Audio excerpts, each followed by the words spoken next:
नमस्ते मेरे दर्शकों, आपका स्वागत है मेरे चैनल द लाइफ हीलर में और मैं हूं वैशाली शर्मा। तो पहले तो आप सबका बहुत बहुत धन्यवाद जो आप लोग ने इतने अच्छे अच्छे ब्लेसिंग्स और पॉजिटिव एनर्जी भेजी है, जिसकी वजह से मेरे पापा और भैया कोविड से रिकवर हो चुके हैं बिल्कुल, और एकदम अभी ठीक हैं।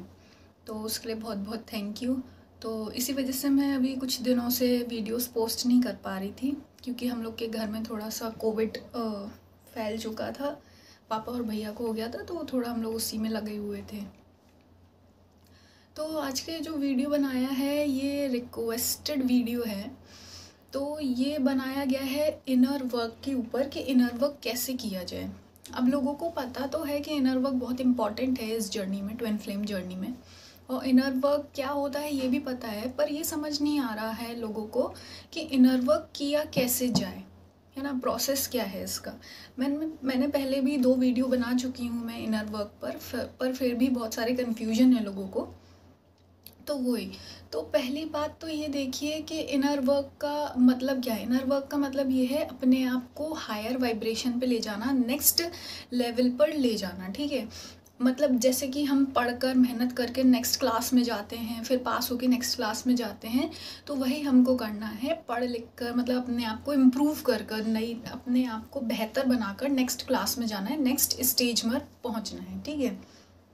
अब इनर वर्क करने के लिए मतलब अपने आप को निखारना है, अपने आप को अच्छा बनाना है, बेटर ह्यूमन बनाना है, अपना बेटर वर्जन बनना है हर आने वाले नेक्स्ट डे में, ठीक है। अब इसको और मेरा जो इनर वर्क था, मैं अगर आपको बताऊं, जो मैंने अनकॉन्शियसली स्टार्ट किया था वो किया था 2015 से, ठीक है। फिर 2015 से करते करते करते मुझे जो रिजल्ट, फिर मैं करती ही रहती हूँ उसमें पर मुझे ये इनर वर्क होता क्या है और शेडो वर्क क्या होता है ये मुझे 2020 में पता चला कि ऐसे इस नाम की भी चीज़ कुछ होती है। बस मैं 2015 से वो काम करती थी एज अ सेल्फ डेवलपमेंट, कि मुझे लगता था कि नहीं, मुझ में जो कमियां हैं या जो मेरे फियर्स हैं उनको फेस करके मैं अपना सेल्फ डेवलपमेंट और सेल्फ इम्प्रूवमेंट का नाम देती आई थी मैं उसको 2020 तक, ठीक है। तो वो अनकॉन्शियसली मैं करती थी अपने आप को थोड़ा सा अच्छा बनाने के लिए और अपनी कमियों को हटाने के लिए।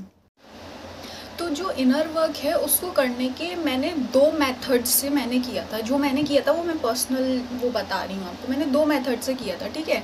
तो मेथड क्या होते हैं? मेथड नंबर 1 सेल्फ ऑब्जर्वेशन, कि हम अपने आप को ऑब्जर्व करें, ठीक है। और मेथड नंबर 2 के ऑब्जर्वेशन ऑफ अदर पीपल, ठीक है, कि हम दूसरे लोगों को ऑब्जर्व करें। ये हो गए 2 मेथड, ठीक है। अब देखिए ये 2 मेथड हो गए कि आपको अपना ऑब्जर्वेशन करने, अपने कर्म, अपना रिएक्शन, अपना थॉट्स, अपने वर्ड्स, वो सब आपको ऑब्जर्व करने होंगे। और सेकंड जो मेथड में मैं क्या करती थी, जो दूसरे लोग होते थे, जो और पास होते थे, मेरे मम्मी पापा, रिलेटिव्स, भैया वगैरह, भाभी वगैरह, जो लोग भी होते थे, फ्रेंड्स, टीचर्स वगैरह, सबको, इवन जो मेरे छोटे बहन भाई होते थे ना, छोटे छोटे बच्चे, उनको भी ऑब्जर्व करते थे। उनको ऑब्जर्व करने आपको उनकी थॉट्स, उनकी थिंकिंग, उनके वर्ड्स, उनका रिएक्शन, उनका एक्शन, है ना, ये सब मैं किया, ठीक है। अब ये हो गया ऑब्जर्वेशन, एक तो मेरा ऑब्जर्वेशन और एक किसी और का ऑब्जर्वेशन। अब जो मेथड नंबर 1 है सेल्फ ऑब्जर्वेशन, उसमें क्या क्या होता है, उसमें आप क्या ऑब्जर्व करते हैं, ठीक है। ऑब्जर्वेशन 2 तरीके के होते हैं, एक तो पॉजिटिव और नेगेटिव। पॉजिटिव मतलब ऐसी चीज़ें जो आपको अपने बारे में अच्छी लगती हों, पॉजिटिव लगती हों, ठीक है, वो आप लिख लीजिए। वैसे मैं हमेशा बोलती हूँ अपनी वीडियो में कि अगर आपको इनर वर्क करना है और ट्विन फ्लेम जर्नी में अगर आपको असेंड करना है या समझना है कि आप कहाँ अटक रहे हो, तो पेन पेपर की बहुत ज़रूरत पड़ेगी। बिना लिखे, मेरे हिसाब से मैं अगर बोलूँ, अगर आप मेरे गाइडेंस में हैं, तो बिना लिखे कुछ नहीं होने वाला, ठीक है।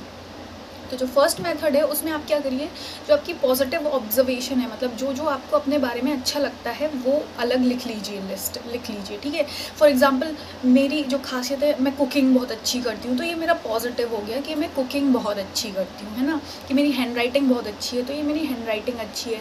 या फिर मैं सबसे बात अच्छे से कर लेती हूँ, ये सब जो भी है। फिर जब आप धीरे धीरे जैसे कुकिंग, हैंड राइटिंग और ये सब चीज़ों से आप स्टार्ट करेंगे ना, छोटी छोटी चीज़ों से, कि मैं स्टडीज़ में अच्छा हूँ, या मैं कुकिंग अच्छा करता हूँ, या मैं साइकिलिंग अच्छी करती हूँ, या बाइक राइडिंग अच्छा करता हूँ, जब इन सब चीज़ों से आप स्टार्ट करेंगे, फिर धीरे धीरे आप अपने इमोशंस तक पहुँचेंगे कि मैं दूसरों की खुशी में खुश होता हूँ, या मुझको वो हो गया आपका पॉजिटिव, या मुझे किसी से जेलसी होती है तो आप क्या हो गया नेगेटिव ऑब्जर्वेशन, है ना। तो आपको ये लिस्ट बनानी होगी पहले वाले मेथड में। पहले आपको अपना ऑब्जर्वेशन लिखना होगा, पॉजिटिव ऑब्जर्वेशन, फिर अपना नेगेटिव ऑब्जर्वेशन। फॉर एग्जांपल, मैं बहुत जल्दी मुझे गुस्सा आ जाता है, मैं हाई टेम्पर हो जाता हूँ, या मुझे जेलसी होती है लोगों से, या मैं सक्सेसफुल नहीं हूँ तो मुझे अच्छा नहीं लगता है, मुझे फेलियर अच्छा नहीं लगता है, या कुछ भी चीज़ें। या ये भी लिखिए कि मुझे फॉर एग्ज़ाम्पल ये वाली डिश अच्छी नहीं लगती है। हर चीज़ जो जो आपको पसंद नहीं है, ठीक है। ये हो गई आपकी 2 टेबल्स, ठीक है। अब जो पॉजिटिव है, जो अच्छी अच्छी चीज़ें, वो आपको अपने अंदर बना कर रखनी होगी। उसको आपको एलिमिनेट नहीं करना है अपनी हैबिट्स में से और अपने रूटीन में से। फॉर एग्जांपल, अगर आप सुबह उठ के सबको ग्रीट करते हैं, नमस्ते करते हैं, गुड मॉर्निंग, गुड आफ्टरनून वगैरह करते हैं, तो वो आपकी अच्छी हैबिट हो गई, है ना। तो अच्छी हैबिट को हमको अपने अंदर से एलिमिनेट नहीं करना होगा। और फिर आती है हमारी जो बुरी हैबिट्स। जो आपको बुरी हैबिट लगे तो वो बुरी हैबिट को आपको इम्प्रूव करना होगा। फॉर एग्जांपल, अगर आपको गुस्सा ज़्यादा आता है तो आपको एंगर इशू है, तो आपको एंगर पे काम करने की ज़रूरत है ना। जल्दी एंग्रीली आपको रिएक्ट नहीं करना है। अपने एंगर को कंट्रोल से ज़्यादा मैं कहूँगी अपने एंगर को समझो कि मुझे क्यों गुस्सा आ रहा है, किस बात पर गुस्सा आ रहा है, और वो बात मुझे क्यों ट्रिगर कर रही है ना। ये होता है इनर वर्क कि आपको बाल की खाल तक पहुँचना होता है ना। ठीक है, तो ये सब आपको करना है। ये नेगेटिव हो गया। और फिर उसके बाद अब लोग कहेंगे कि हम चलो ठीक है, हम पहचानेंगे कैसे कि हमारे अंदर पॉजिटिव क्या है, नेगेटिव क्या है ना। जैसे एक तो ये हो गया कि मैंने खुद ऑब्जर्व किया, मेरी नज़र में मेरे ये कर्म अच्छे हैं, मेरी नज़र में ये कर्म मेरे बुरे हैं। अब हम कैसे पहचानेंगे कि और हमारा क्या अच्छाइयाँ हैं, क्या बुराइयाँ हैं। वो आप अपने जो स्टार्टिंग में अपने सराउंडिंग्स के लोगों का जो बिहेवियर है आपके लिए, जो वो बोलते हैं आपके लिए, आप उसको देख सकते हैं। फॉर एग्जांपल, आपकी मम्मी पापा या आपके फ्रेंड्स वगैरह, आपके रिलेटिव्स, आपके कज़न्स जिस बात के लिए आपसे कहते हैं कि आप अच्छे हो, उनको भी ऑब्जर्व करिए कि लोग आपको क्रिटिक्स कैसे दे रहे हैं, है ना। जैसे कुछ लोग बोलेंगे अरे तुम तो बहुत बदतमीज़ हो, या कुछ बोलेंगे नहीं तुम तो बहुत अच्छे हो पढ़ाई में, उनका लड़का देखो कितना अच्छा है पढ़ने में।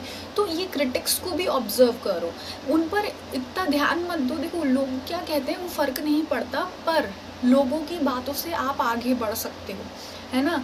उनके बोले हुई बातों को अपने फ़ायदे के लिए यूज़ करो, अपने असेंशन के लिए यूज़ करो। जो आपके क्रिटिक्स हैं और अराउंड, अगर कोई आपसे बोलता है अरे उनका लड़का या उनकी लड़की तो अरे बहुत ही वो है, नमस्ते मस्ते भी नहीं करते हैं, या वो तो बोलते ही नहीं है, या वो तो अगर आपको कोई बोलता है कि नहीं वो तो बदतमीज़ है, या अगर आपको कोई ये भी बोलता है कि अरे बेटा तुम तो बहुत मोटे हो गए हो, या तुम तो बहुत पतली हो गई हो, तो ये भी क्रिटिक्स हैं। इसका मतलब आपको अपनी हेल्थ पर काम करने की ज़रूरत है ना। और हेल्थ क्या होती है ये मैंने अपने वो रूट चक्रा वाले जो एपिसोड था बॉडी चक्रा सीरीज़ में वो भी समझाया था। आप हेल्थ अपनी कैसे बना सकते हैं, पहले तो अपनी एज देखिए, फिर अपनी हाइट मेजर करिए, फिर हेल्थ चार्ट होता है उस पर आपका वज़न दिया रहेगा आपकी एज और हाइट के हिसाब से। वो होता है हेल्दी वज़न जो आपको अपने लिए बना कर रखना है, ठीक है। तो ये सब क्रिटिक्स होते हैं, ऐसे आप अपना इनर वर्क कर सकते हैं, ठीक है। ये तो हो गया मेथड नंबर 1।